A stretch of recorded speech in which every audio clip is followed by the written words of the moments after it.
we going to coexist? And they say, no, we don't believe in, let's say, racism. And actually, unless it's in a philosophical discussion, I have heard that many times. Okay, all right, I'm gonna have to. I have heard that many times. Yeah, let me address all of that. Okay, so first of all, let me address all of that. Okay, so Should first we just of all, pause it there before you address it? It was not my argument that my adjustment to. Yeah, so I noticed how they quickly, just simply kicked you off. I also noticed that they sort of. And I was waiting in the background until the very end. I didn't get back on.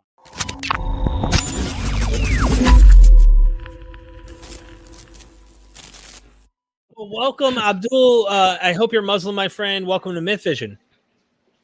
Hey, thanks for having me on. Yeah, I am Muslim. I tuned in a while ago, so I'm not sure. I know you guys are talking about morality, but I just want to know from what angle you're addressing this. Like, is it like, are you philosophically critiquing Islam, as in, like, these are, objectively horrific things about, Islam that Islam teaches, therefore Islam is false? Or is it just that Islam isn't compatible with modern society? So is it a philosophical claim that Islam is false because of this, or is it that we don't like Islam because Islam is not compatible with our modern sensibilities? I think those are two different discussions. I want to say real quick, and Armin, I know you have a response here. I just want to say that initially the conversation of morality actually got brought up as a question at Armin, and it wasn't even actually a morality issue specifically dealing with the Quran or Hadith or Islam and whatnot. But of course, a lot of moral things get brought up throughout this conversation. So you're right to bring this up. Armin, how would you respond to that?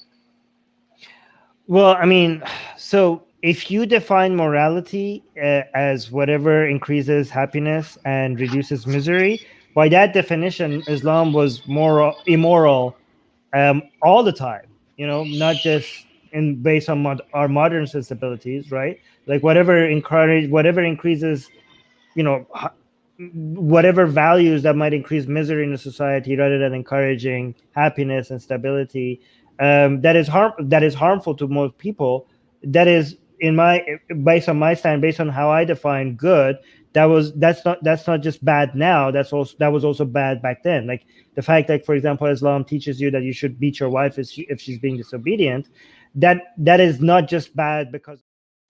So just really quick here. I mean, this is the first point. This is just for the audience. So he brought up wife beating, right? Now normally people would go down. Would follow down that rabbit trail, right? And they'd be like, oh, well, let's talk about wife beating. No, that's not what Islam says. No, the bigger picture is this and that provide interpretations and whatnot.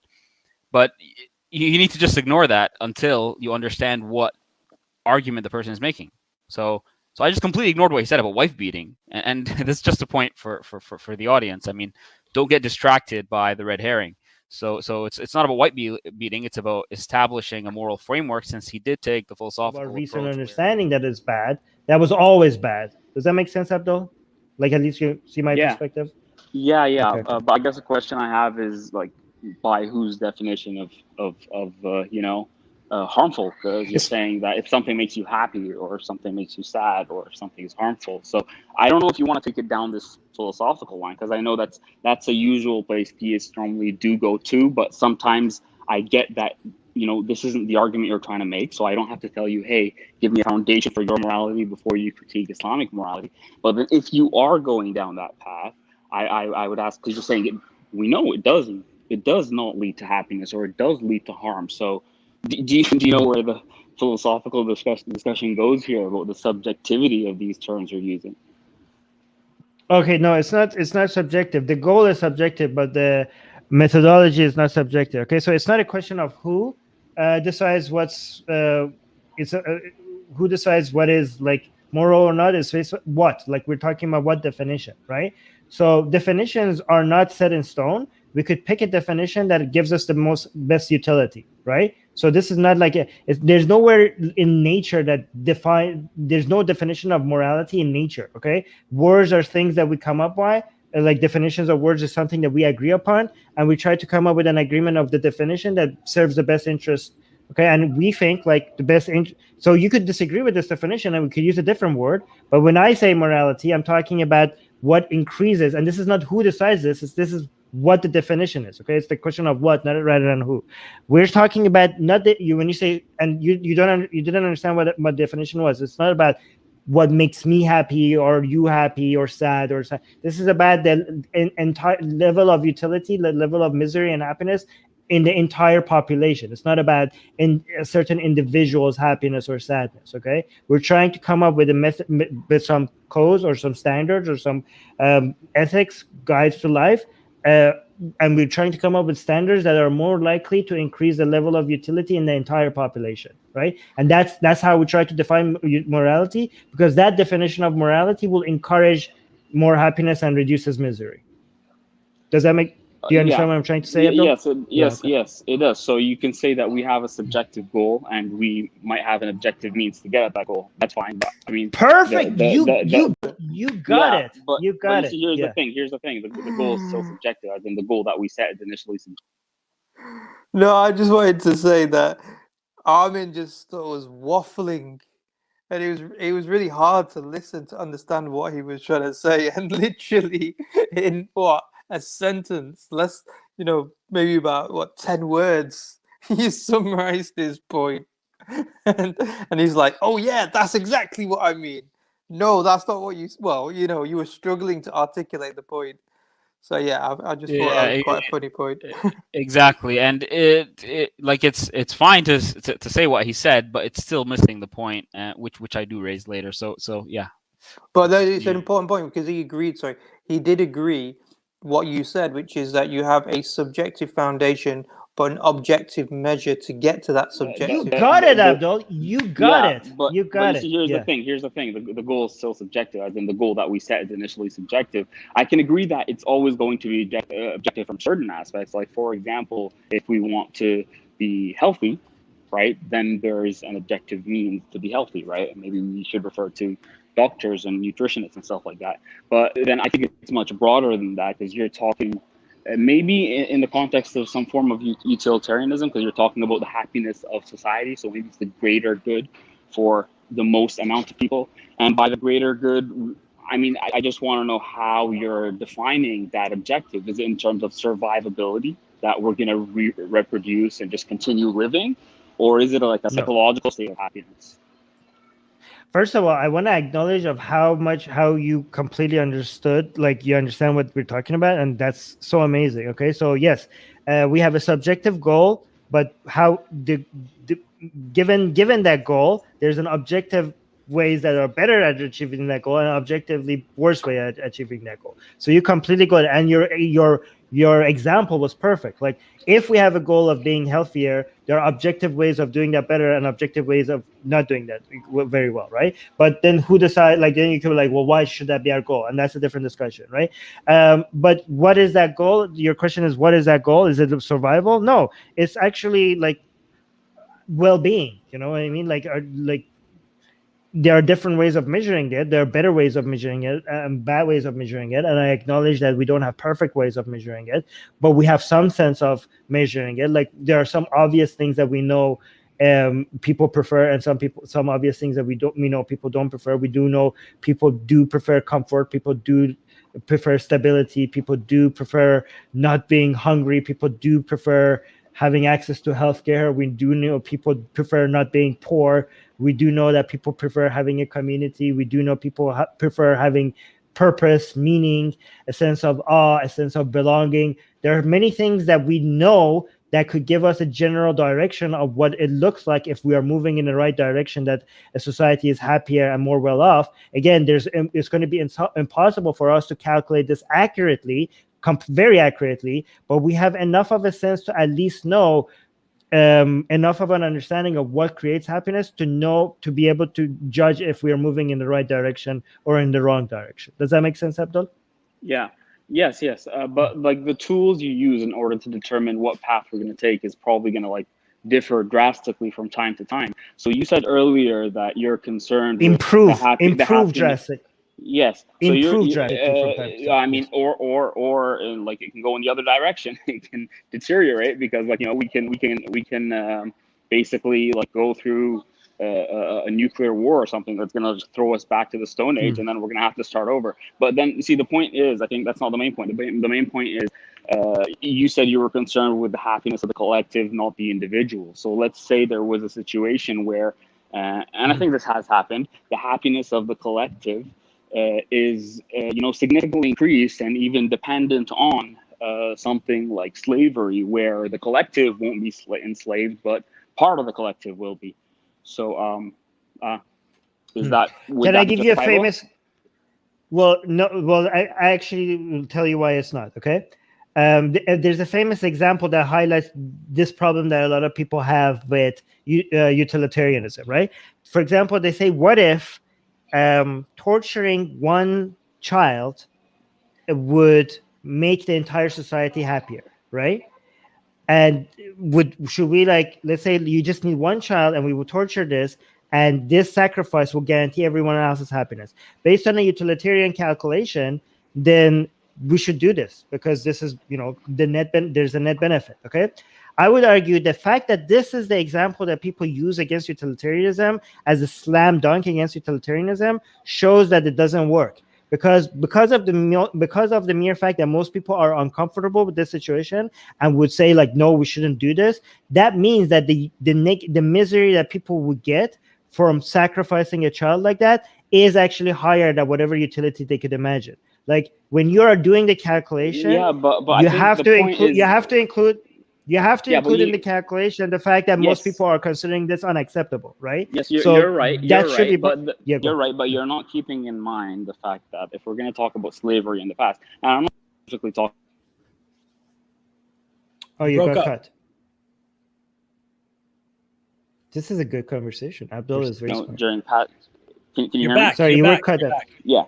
Yeah, sorry about that. I got a call. So if you're talking about slavery in the past, the thing, and I'm not specifically talking about Islam, what I'm saying is you're saying that the collective might be, psychologically unsatisfied or, unhappy by the fact that a baby is killed. But that's the problem. So in the past, there were societies that were perfectly fine with slavery. So if you're talking about the subjective happiness of the collective, I mean, by your own standards, in order to be consistent, you would have to say that, yes, it would be justified. Right. So here's the thing. We are, as part of the collective that doesn't like slavery and doesn't also like child torture, right? So what we are trying to do, like, so for example, then when I say, like, we should, like, opt for the highest amount of utility, the highest amount of happiness, and then people could say, like, well, what if most people were psychopaths and they didn't care about other people's happiness, right? Well, as the non-psychopaths and as the people who right now do not enjoy child torture and do not want slavery, we are lucky that we are in the majority. Like, it's true, like, that those people exist, right? But we are trying to win against them, right? And we are winning. Yeah, that's fine. That's fine. Well, but you see, the thing is here, so that's okay. But still, by your own standards, you would have to define the fact that, slavery existed in the past as something that is not immoral or even moral, because of the fact that for them, the collective didn't really care about that, and they were collectively happy. The point is that you're basing your fundamental standard for what is moral or immoral on the psychological state of the collective. So if, for example, during the time of, like, the Second World War and Hitler, the collective of German society was okay with what was happening, then by your standards, nothing really wrong was happening. Sure, you can say that from your subjective perspective right now. Yes, you want to fight against that because you just don't prefer that, because right now what makes the collective happy is something else. Right. But to be consistent, you'll have to say that right now it's basically a relativist view of morality, where right now this is the moral thing, and back then that was the moral thing. Right. So there's different ways of addressing this. One way has been, some people have come up with a superior utilitarian method, but it's an adjusted utilitarian method, right? Where they say, like, after certain principles, then we're start applying utilitarianism, right? Like, they're saying, like, okay, basic human rights should be applied, and then after basic human rights, then we apply utilitarianism. So that's one thing. Okay.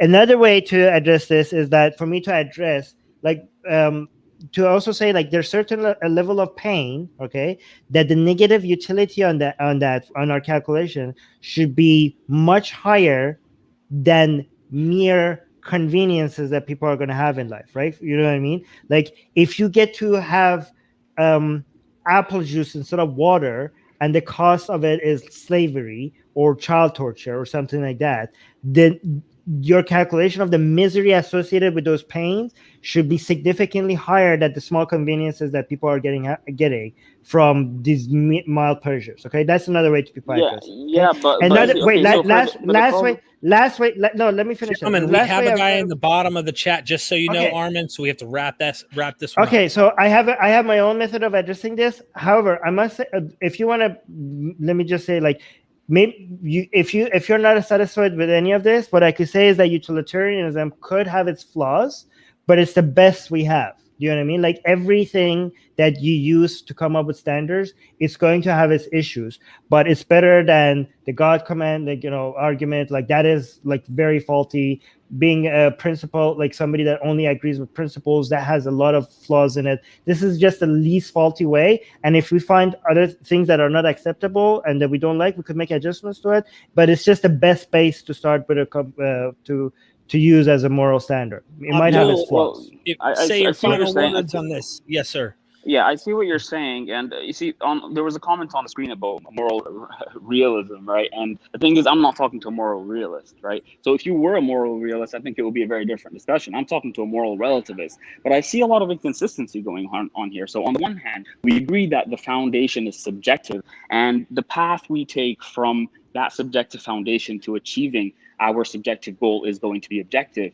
But right now, in order to get out of the conundrum, you're trying to say that no, let's put an objective foundation where at least we have basic human rights. Of course, there are questions about what basic human rights are going to be defined as, but forget about that's not my that. solution. Let me just finish off. The point is, what I'm saying is that's inconsistent with your initial stance that the foundation is subjective and the goal, the way we achieve it, is objective. But then you're saying, Abdul, that's not my stance. Abdul, that was not my stance. I know. I'm responding to the point you made. So what I'm basically saying here is this, and because somebody's waiting, sadly, but we can have this discussion some other time. What I'm saying here is this. I'm saying most of the time, these discussions about morality and Islam and theism in general, they happen in a very unorganized way. So normally we don't know whether the person is trying to say this is immoral, therefore this worldview is false, or this is immoral, therefore we don't like this worldview and let's fight it. You can choose either path. But if you're trying to make a philosophical claim that the immoral aspects from your perspective of Islamic teachings do make it false, then you're going to have to rely on some kind of objective foundation, because as a relativist or subjectivist, you can't really make that claim, because by definition, your subjective view on what should be right or wrong isn't the objective standard by your own standard. But if you're saying it's something we don't like, then that can be a different discussion. And I think there are a lot of ways that Muslims do take. Like I think one of the problems with your approach, and sorry, this is the last thing I'm going to say, one of the problems I see with this approach is that you're talking to people who are like the brother who was right before me, who are saying, no, we don't like pedophilia. No, we don't like child abuse. But you're trying to impose your narrative on him as if that's a good thing. So let's assume Hinduism, something I don't agree with, had this very immoral teaching. If I was discussing it with them from an instrumentalist perspective, in the sense that, like, how are we going to coexist? And they say, no, we don't believe in, let's say, racism. And I try to say that, no, by right, you are bound by this in your books. So I try to impose on the moderate Hindu, from my perspective, that I want to coexist with, a reading that I don't like. I think that's completely misplaced. So unless we're having a philosophical discussion about what ought to be, which you can't have a discussion because you don't have an objective foundation, if we're having a pragmatic discussion, I don't think you should impose your view on the people who adhere to a worldview that you find flawed in the first place. Just accept their moderate interpretation of the verses, which I'm not saying is wrong, by the way. Abdul, you got to wrap it up, man. I'm going to go ahead and Abdul, I need to be able to respond to all of this. That's a lot of saying is, if you're approaching it from a pragmatic perspective, it you really said does that not make sense to say, hey, listen, no, you should go kill people if you are a true adherent of your worldview. That doesn't make sense to me, unless it's in a philosophical discussion where I you're trying to have make a case heard that against the many worldview. That's times. all. Okay, all right. I'm gonna have to. I have heard that many times. Yeah, let me address all of that. Okay, so first of all, let me address all of that. Okay, so Should we first just of all, pause it there I before he didn't. addresses It was not my argument that my adjustment to. Yeah, so I noticed how they quickly just simply kicked you off. I also noticed that they Yeah. sort of, they And looked I was waiting in the background until the very end. I didn't get back on. Yeah.